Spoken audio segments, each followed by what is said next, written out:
নমস্কার, আমি সীমন্ত লাটুয়া।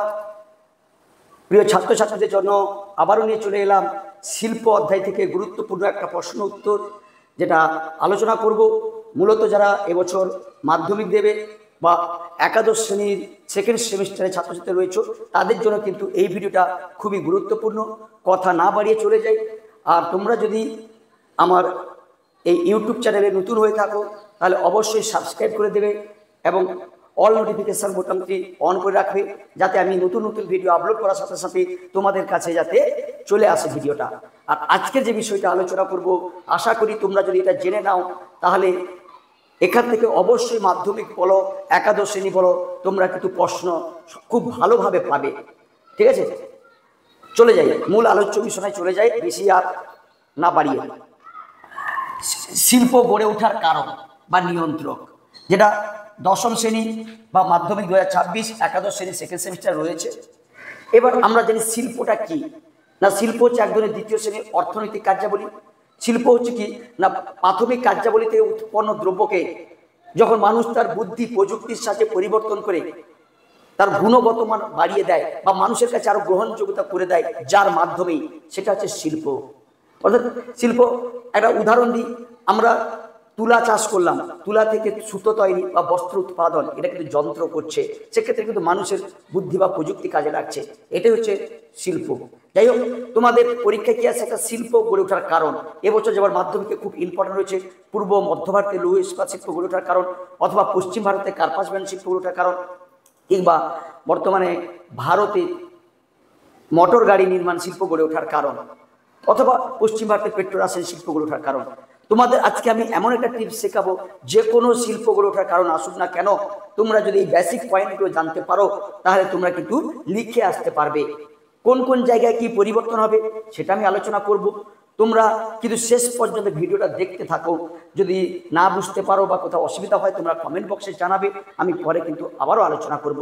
চলো, একটা শিল্প বা ইন্ডাস্ট্রি কোথায় গড়ে উঠবে সেটা আগে জানতে হবে। এই শিল্প বা ইন্ডাস্ট্রি গড়ে ওঠার ক্ষেত্রে দুজন মানে শিল্প ভৌগোলিক বা অর্থনীতিবিদ, একজন হচ্ছে কি আলফ্রেড ওয়েবার আর একজন আগস্ট লস তত্ত্ব তুলে ধরেছিল একটা শিল্প কোথায় গড়ে উঠবে।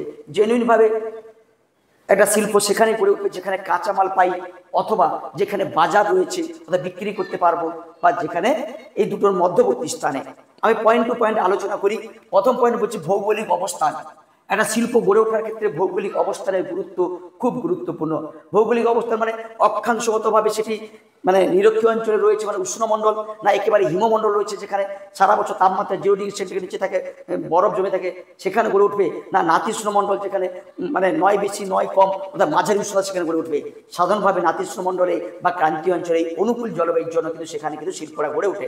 ঠিক আছে, যেমন আমাদের মধ্য ইউরোপের দেশগুলোতে বেশি শিল্প গড়ে উঠেছে, আমাদের ভারত বা আশেপাশে দক্ষিণ পূর্ব এশিয়ার দেশগুলিতে সমুদ্রের কাছাকাছি হওয়ার জন্য শিল্প গড়ে উঠছে, এবং সমুদ্রের কাছাকাছি জলবায়ুটা আবহাওয়াটা সুন্দর হয়, ঠিক আছে, সমভাবাপন্ন হয়। এবার গুরুত্বপূর্ণ এইটা হচ্ছে কাঁচামাল। কাঁচামালটা হচ্ছে কি সবচেয়ে গুরুত্বপূর্ণ একটা, যে কোনো শিল্প গড়ে ওঠার ক্ষেত্রে কাঁচামাল একদম গুরুত্বপূর্ণ একটা বিষয়। তো লৌহ ইস্পাত শিল্প গড়ে ওঠার কাঁচামাল কি না, আকরিক লোহা, চুনা পাথর, কয়লা, ম্যাঙ্গানিজ, ডলোমাইট। আবার যদি বলি পেট্রো রাসায়নিক শিল্পের কাঁচামাল কি না, খনিজ তেলের উপজাত দ্রব্য ন্যাপথা। আবার যদি কার্পাস ব্যান্ড শিল্পের কাঁচামাল কি না হচ্ছে তুলা, ঠিক আছে, বা চিনি শিল্পের কাঁচামাল কি না আখ। তাহলে এই কাঁচামাল কিন্তু অর্থাৎ শিল্পজাত দ্রব্য উৎপাদন করার জন্য যে সমস্ত জিনিসের প্রয়োজন হয় সেটা হচ্ছে কাঁচামাল। ঠিক আছে, এই কাঁচামালগুলো তো দু প্রকারের হয়, একটা বিশুদ্ধ শ্রেণীর কাঁচামাল আর একটা হচ্ছে অবিশুদ্ধ শ্রেণীর কাঁচামাল। বিশুদ্ধ শ্রেণীর কাঁচামাল কাকে বলে না, যে সমস্ত কাঁচামাল আমরা শিল্পে যতটা ব্যবহার করি, অর্থাৎ 100 কেজি যদি আমরা তুলা ব্যবহার করি তাহলে বস্ত্র কিন্তু 100 কেজি পাবো, এটা কিন্তু বিশুদ্ধ। আবার 100 কেজি যদি আকরিক লোহা ব্যবহার করি আমরা কিন্তু ইস্পাত পাবো কিন্তু 70 থেকে 80 কেজি, অর্থাৎ এটা অবিশুদ্ধ কাঁচামাল। একটা কাঁচামাল বিশুদ্ধ না অবিশুদ্ধ সেটা বিজ্ঞানী আলফ্রেড ওয়েবার বলছিল না, পণ্যসূচক বলে একটা সূত্র আবিষ্কার করছিল। সেক্ষেত্রে বলছে যদি পণ্যসূচকের মান 1-এর বেশি হয় তাহলে সেটা হবে অবিশুদ্ধ শ্রেণীর কাঁচামাল, আবার 1 বা 1-এর কম হলে হবে বিশুদ্ধ শ্রেণীর কাঁচামাল। এক্ষেত্রে কয়েকটি বিশুদ্ধ শ্রেণীর কাঁচামাল মানে হচ্ছে তুলা, পেট্রো, তারপরে আমাদের তথ্য প্রযুক্তি শিল্প, এগুলো হচ্ছে কি বিশুদ্ধ। অবিশুদ্ধ লৌহ ইস্পাত শিল্পের কাঁচামাল, চিনি শিল্পের কাঁচামাল, এগুলো হচ্ছে কি অবিশুদ্ধ। ঠিক আছে, নেক্সট পয়েন্টে চলে যাই আমি। কাঁচামাল যে বিষয় বলছিলাম, এই কাঁচামাল যেখানে পাবো সেখানে শিল্প গড়ে উঠবে। যেমন আমাদের পূর্ব মধ্য ভারতে বেশিরভাগ লৌহ ইস্পাত শিল্প গড়ে উঠেছে কেন না, পূর্ব মধ্য ভারতে বিশেষ করে আমাদের পশ্চিমবঙ্গ, উড়িষ্যা, ঝাড়খণ্ড, বিহার এই সমস্ত অঞ্চলে প্রচুর পরিমাণে লৌহ ইস্পাত শিল্পের প্রধান কাঁচামাল আকরিক লোহা, কয়লা, চুনাপাথর, ডলোমাইট, ম্যাঙ্গানিজ পাওয়া যায়। আবার পশ্চিম ভারতে বেশি কার্পাস বয়ন শিল্প গড়ে উঠছে কেন না, পশ্চিম ভারতে তোমার গুজরাট, মহারাষ্ট্র, সেখানে কৃষ্ণ মৃত্তিকা বলয়ে কিন্তু প্রচুর পরিমাণে তুলা চাষ হয়। সেই অর্থাৎ কাঁচামালটা কিন্তু সেখানে পাওয়া যাচ্ছে। অর্থাৎ যেখানে কাঁচামাল পাবো সেখানে শিল্প গড়ে উঠবে। এবার বিশুদ্ধ শ্রেণীর কাঁচামাল যদি হয় তাহলে শিল্পটা যে কোনো জায়গায় গড়ে উঠতে পারে, অর্থাৎ বাজারে, কাঁচামাল উৎপাদিত অঞ্চলে বা তার মধ্যবর্তী অঞ্চলে।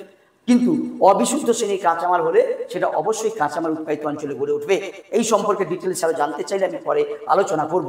চলে যাই তাহলে, যে কোনো শিল্প গড়ে উঠুক না তার প্রথম বা প্রধান পয়েন্ট কিন্তু কাঁচামাল।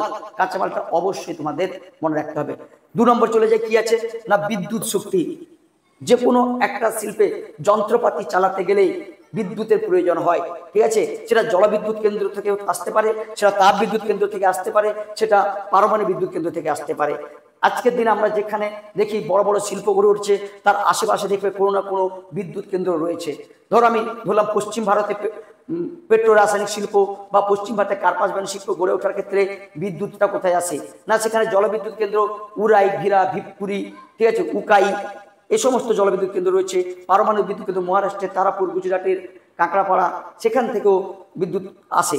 অর্থাৎ ধরো আমাদের পূর্ব ভারতে যে বিদ্যুৎ কোথা থেকে আসে না, আমাদের যে ডিভিসি প্রকল্পে জলবিদ্যুৎ কেন্দ্র আছে সেখান থেকে কিন্তু পূর্ব ভারতে লৌহ ইস্পাত শিল্প কেন্দ্রগুলিতে কিন্তু বিদ্যুৎ সরবরাহ হয়, এবং আমাদের কোলাঘাট থেকেও, ফারাক্কা থেকেও বিদ্যুৎ সরবরাহ করা হয়। তাহলে এনিওয়ান যে কোনো একটা শিল্প গড়ে তুলতে গেলে তার আশেপাশে কিন্তু দেখবে কোনো না কোনো বিদ্যুৎ শক্তি কেন্দ্র গড়ে উঠেছে, এবং তোমাদের কিন্তু অ্যাকচুয়ালি কোন শক্তি কেন্দ্র থেকে বিদ্যুৎটা আসছে ওই পয়েন্টটা কিন্তু লিখতে হবে। নেক্সট যেটা হচ্ছে বন্দর।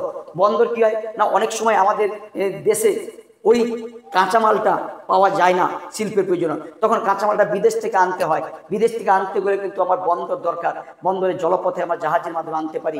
যেমন তুলা, মিশর থেকে আমরা ইজিপশিয়ান কটন বা দীর্ঘ আঁশযুক্ত তুলা প্রচুর আমদানি করি। তাহলে পশ্চিম ভারতে মুম্বাই বন্দর রয়েছে, ভারতের বৃহত্তম বন্দর, কম্পিউটার চালিত বন্দর রয়েছে আমাদের তোমার জওহরলাল নেহরু বন্দর, এবং গুজরাটে রয়েছে কান্ডালা বন্দর, যেটাকে আমরা শুল্কমুক্ত বন্দর বলি।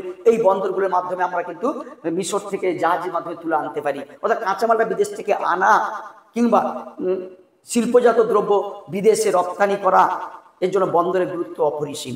যেমন তোমাদের একটু বলে দিই, জাপান। জাপান একটি দ্বীপ রাষ্ট্র।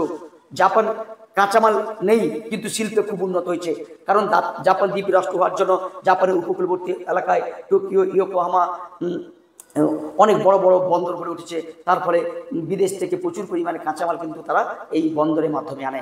অর্থাৎ একটা বন্দর, যেমন আমাদের ভারতের ক্ষেত্রে পূর্ব ভারতে রয়েছে তোমার কলকাতা বন্দর, হলদিয়া বন্দর, বিশাখাপত্তনম বন্দর, আবার পশ্চিম ভারতীয় বন্দরগুলো তো বললাম। এই বন্দরের ভূমিকা অপরিসীম। অর্থাৎ কোন একটা শিল্প গড়ে ওঠার ক্ষেত্রে কোন বন্দরের ভূমিকা রয়েছে তোমাকে পার্টিকুলারলি ওই বন্দরের কথাটা বলতে হবে। নেক্সট পয়েন্ট চলে আসি, জলের যোগান। অবশ্যই যেমন লৌহ ইস্পাত শিল্পে এই যে বড় বড় বাঁধ চুল্লিগুলোকে ঠান্ডা করতে যেমন জলের প্রয়োজন হয়, তেমনি শ্রমিকদের নিত্য প্রয়োজনীয় জলের প্রয়োজন হয়, এবং বিভিন্ন দ্রব্যকে প্রক্রিয়াকরণ করার সময় সেক্ষেত্রেও জলের প্রয়োজন হয়। তাই আজকের দিনে আমরা দেখেছি কি কোনো নদীকে কেন্দ্র করে শিল্পগুলি গড়ে উঠেছে, কিংবা সমুদ্রের ধারে শিল্পগুলি গড়ে উঠেছে, কারণ এই জল যদি না থাকে শিল্প কিন্তু গড়ে উঠতে পারে না। যেমন আমাদের তোমার দুর্গাপুর একটা ভারতের মধ্যে একটা বৃহত্তম শঙ্কর ইস্পাত কারখানা, সেটা কিন্তু দামোদর নদীর তীরে গড়ে উঠেছে, ঠিক আছে। আবার রাই নদীর তীরে গড়ে উঠেছে রূঢ় শিল্পাঞ্চল। যাই হোক, নদীর জলের গুরুত্ব কিন্তু অপরিসীম, কিন্তু কোন নদী থেকে ওই শিল্পের প্রয়োজনীয় জলটা আসে ওই নদীটা কিন্তু নাম লিখতে হবে। এরপরে হচ্ছে কি বাজার। আমি শিল্পজাত দ্রব্য উৎপাদন করলাম, কিন্তু যদি আমার বাজারে বিক্রি না হয় কি হবে, তাহলে তো আমি লস করবো। যেমন একটা বলে দিই, পাট শিল্প কেন অস্তাচলের শিল্প বলছে, যত দিন যাচ্ছে কিন্তু পাট শিল্পের বাজার দিতে কমে আসছে, ঠিক না। নোকিয়া মোবাইলে যে ছোট ছোট আগে হ্যান্ডসেটগুলো ছিল, এখন কিন্তু সেই মোবাইলও ব্যবহার হচ্ছে না। তাহলে বর্তমানে যুগের সাথে তাল মিলিয়ে যে সমস্ত জিনিসের চাহিদা রয়েছে সেই সমস্ত শিল্প উৎপাদন বাড়াতে হবে, ঠিক আছে। তাহলে বাজার থাকা দরকার। বাজারটা সেখানে থাকবে যে সমস্ত অঞ্চল ঘন বসতিপূর্ণ। আর ভারত হচ্ছে পৃথিবীর বৃহত্তম একটি জনঘনত্বপূর্ণ অঞ্চল, সেক্ষেত্রে কিন্তু সমস্ত জিনিসের দাম যথেষ্ট পরিমাণ, চাহিদা যথেষ্ট পরিমাণে রয়েছে। তাই শিল্পজাত দ্রব্যের কিন্তু ব্যাপক চাহিদা এই জায়গায় কিন্তু দেখা যায়, ঠিক আছে।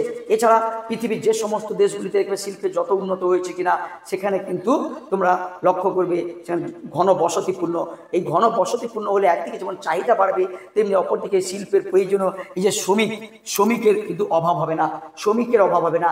এই শ্রমিক দু প্রকার হয়, একটা দক্ষ শ্রমিক, একটা অদক্ষ শ্রমিক। বিভিন্ন জায়গায় ইঞ্জিনিয়ারিং কলেজগুলো গড়ে উঠেছে, সেখান থেকে দক্ষ শ্রমিক পাচ্ছি। আর ভারত ঘনবসতিপূর্ণ দেশ হওয়ার জন্য বিভিন্ন রাজ্যগুলিতে প্রচুর জনসংখ্যা হওয়ার জন্য অদক্ষ শ্রমিকের অভাব হয় না, ঠিক আছে। এরপরে যেটা হচ্ছে কি উন্নত পরিবহন ব্যবস্থা। যে কোনো একটা শিল্প গড়ে ওঠার ক্ষেত্রে পরিবহন ব্যবস্থার গুরুত্ব অপরিসীম। এই পরিবহন ব্যবস্থা 3 প্রকারের হয়, একটা হচ্ছে সড়কপথ, রেলপথ আর জলপথ, ঠিক আছে। এবার কাঁচামাল শিল্প কেন্দ্রে নিয়ে আসা বা শিল্পজাত দ্রব্য বাজারে নিয়ে যাওয়ার জন্য কিন্তু এই উন্নত পরিবহন ব্যবস্থা থাকা দরকার। বিশেষ করে এই শিল্পের জন্য বেশি বেশি করে কয়লা, আকরিক লোহা বা আরও ভারী জিনিসপত্র লাগছে, সেক্ষেত্রে কিন্তু রেলপথের পরিবহন ব্যবস্থা অর্থাৎ আভ্যন্তরীণ পরিবহন ব্যবস্থার ক্ষেত্রে রেল, আবার বাণিজ্যিক আন্তর্জাতিক ক্ষেত্রে কিন্তু তোমার জলপথে জাহাজ পরিবহনটা কিন্তু খুব গুরুত্বপূর্ণ, ঠিক আছে। এবং ভারতে বর্তমানে জানো উত্তর পূর্ব রেলপথ, দক্ষিণ পূর্ব রেলপথ বা আমাদের পূর্ব রেলপথ, পশ্চিম রেলপথ জালের মতন বিস্তৃত রয়েছে। তাই বিভিন্ন শিল্প কেন্দ্রগুলির সাথে কাঁচামাল অঞ্চলগুলি দেখবে নির্দিষ্ট একটা রেলপথ কিন্তু সংযুক্ত রয়েছে। তোমাকে ওই নির্দিষ্ট রেলপথের কিন্তু নামটা বলতে হবে। এরপরে চলে আসছি কি না, এত কিছু করার জন্য তোমার টাকা লাগবে, শ্রমিক মূলধন। মূলধন হচ্ছে সবচেয়ে গুরুত্বপূর্ণ। মূলধন যদি না থাকে তাহলে কিন্তু আমরা সেই শিল্পটা কিন্তু গড়ে উঠতে পারবো না। ধরো পশ্চিম ভারতে যে কার্পাস ব্যান্ড শিল্প গড়ে উঠেছে, প্রথম দিকে গুজরাটি, পার্সি, মারাঠি সম্প্রদায়ের মানুষেরা প্রচুর মূলধন বিনিয়োগ করছিল। বর্তমানে বিভিন্ন অর্থকারী সংস্থা LIC থেকে শুরু করে বিভিন্ন রাষ্ট্রায়ত্ত ব্যাংকগুলি সেখানে কিন্তু ঋণ দান করে। কারণ একটা শিল্প বা ইন্ডাস্ট্রি গড়ে তুলতে গেলে যে জমি কিনতে হবে, শ্রমিককে লাগাতে হবে, প্রচুর কাঁচামাল আনতে হবে, বিদ্যুতের যোগানের ব্যবস্থা করতে হবে, তাই প্রচুর টাকা লাগে। সেই টাকাগুলি কিন্তু এখন বিভিন্ন রাষ্ট্রায়ত্ত সংস্থাগুলি বা ব্যাংকগুলি কিন্তু দিচ্ছে। আর প্রথম দিকে বিভিন্ন শিল্পপতিরাও বিভিন্ন জায়গায় টাকা ইনভেস্ট করছিল বা পুঁজিপতিরা, ঠিক আছে। এছাড়াও একটা শিল্প গড়ে উঠতে গেলে যেটা লাগবে, ওই এলাকায় একটা সুন্দর জমি নীতি।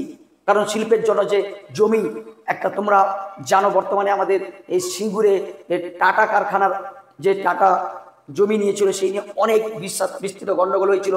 শেষ কিন্তু টাটা ন্যানো কারখানা কিন্তু সিঙ্গুরে না করে গুজরাটের অঞ্চলে চলে গেছিল। তাই সুলভ জমি নীতি থাকা দরকার, ট্যাক্সের বিষয়টা একটু তাদের শিল্পপতিদের একটু ছাড় দেওয়া দরকার। এগুলো তো রয়েছে। অর্থাৎ সহজে যদি আমরা জমিটা পাই শিল্পপতি, তাহলে কিন্তু সেখানে শিল্পরা গড়ে তুলতে পারবে, অন্যথায় কিন্তু নয়। অর্থাৎ একটা শিল্প গড়ে উঠলে কিন্তু প্রচুর মানুষের কর্মসংস্থান হবে এবং ধীরে ধীরে সেই অঞ্চল, সেই রাজ্য, সেই দেশ কিন্তু ধীরে ধীরে অগ্রগতি হবে, ঠিক আছে। এবং এই শিল্প অধ্যায় থেকে তোমাদের কিন্তু প্রতি বছর একটা না একটা প্রশ্ন আসে, এরকম তোমরা কিন্তু পয়েন্ট টু পয়েন্ট করে লেখার চেষ্টা করবে, অবশ্যই তোমরা পাবে। আর যদি আমার এই ভিডিওটা ভালো লেগে থাকে অবশ্যই শেয়ার করে তোমার বন্ধুদের মধ্যে দেখার ব্যবস্থা করে দেবে, ঠিক আছে। আর যাদের কাছে ভিডিওটা যাচ্ছে, তোমার যদি না লাগে তুমিও কিন্তু ভিডিওটা শেয়ার করবে, কারণ তোমার শেয়ার ধরে যদি কোনো ছাত্র বা ছাত্রীর কাছে ভিডিওটা পৌঁছায়, তাহলে এই শিল্প অধ্যায় থেকে যদি এনিওয়ান যে কোনো প্রশ্ন আসুক কিনা সে কিন্তু লিখতে পারবে। এবং এই শিল্প সংক্রান্ত সমস্ত 2 মার্কের 3 মার্কের প্রশ্ন আমি নেক্সট ভিডিওগুলোতে দেব। তোমরা কিন্তু আমার ইউটিউব চ্যানেল ভূগোল ও পৃথিবী ব্যাকেটে রয়েছে জিওগ্রাফি অ্যান্ড ওয়ার্ল্ড, এটা সাবস্ক্রাইব করে পাশে থাকবে। নমস্কার, ধন্যবাদ, পাশে আছি, পাশে থেকো।